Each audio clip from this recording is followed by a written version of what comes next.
অংশুমান কর এই মুহূর্তে রয়েছেন। অংশুমান কর অনেকক্ষণ ধরে বসে রয়েছেন। আমি ক্ষমা প্রার্থী অংশুমান কর, যেহেতু স্টুডিওতে এতজন ছিলেন।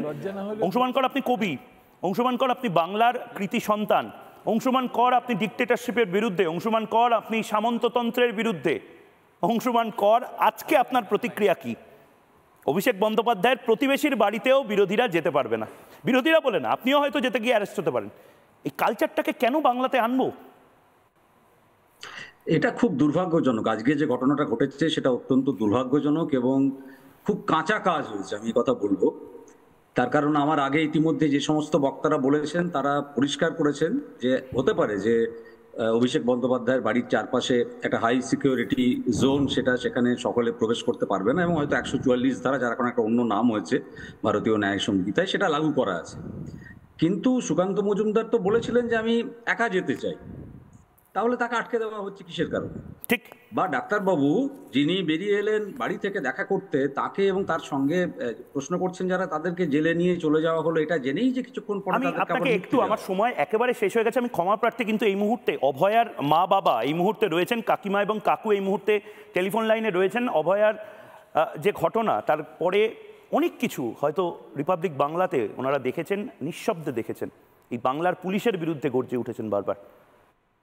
আমি জানি না কার সাথে আমি কথা বলছি, কাকু বা কাকিমা যারা আপনারা কাকু ময়ূক বলছি, কাকু ময়ূক বলছি। একজন ডাক্তারবাবু, যে ডাক্তারবাবু অভয়ার সময়ও, অভয়ার কাণ্ডের সময়ও যেভাবে গর্জে উঠেছিলেন, তার বাড়িতে সুকান্ত মজুমদার দেখা করতে যাচ্ছেন, তিনি ঘটনাচক্রে অভিষেক ব্যানার্জির বাড়ির পাশে থাকেন, তাকেও অ্যারেস্ট করে নেওয়া হলো। সেটা কি চলছে কাকু? আজকে একটা কথাই আমি শুধু বলবো, পশ্চিমবঙ্গ, সারা পশ্চিমবঙ্গবাসী জিনিসটা দেখুক। আজকে আমার মেয়ে যে খুন হয়েছে, তার পশ্চিমবঙ্গ সরকারের একটা কর্মচারী তাকে সুরক্ষা দিতে পারেনি। তার মানে কি, এই মুখ্যমন্ত্রী আমার মেয়ের হত্যার সঙ্গে সম্পূর্ণভাবে সরাসরি যুক্ত। এখন তো আমরা পরিষ্কার বুঝে গেছি, স্বাস্থ্য দপ্তর এই সঙ্গে যুক্ত। এই জন্যই মুখ্যমন্ত্রী এরকম ভাবে ভয় পাচ্ছেন সব জায়গায় গিয়ে।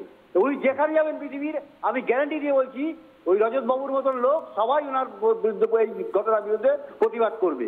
সারা পশ্চিমবঙ্গের লোক দেখে এর প্রতিবাদ করুক। এই কাকিমা কিছু বলছে। অনেক ধন্যবাদ, অনেক ধন্যবাদ।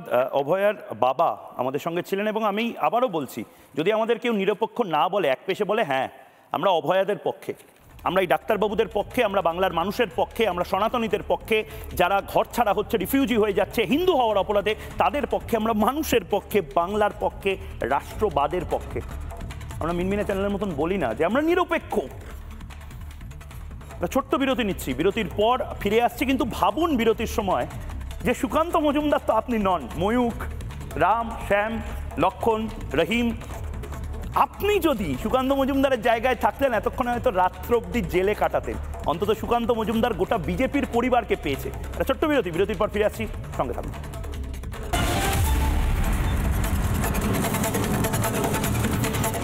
নানা ধরনের কন্টেন্ট দেখার জন্য লাইক করুন, শেয়ার করুন আমাদের ফেসবুক পেজ, সাবস্ক্রাইব করুন আমাদের ইউটিউব চ্যানেল। পাশাপাশি অন্যান্য ব্রেকিং নিউজের জন্য অবশ্যই চোখ রাখুন রিপাবলিক বাংলায়।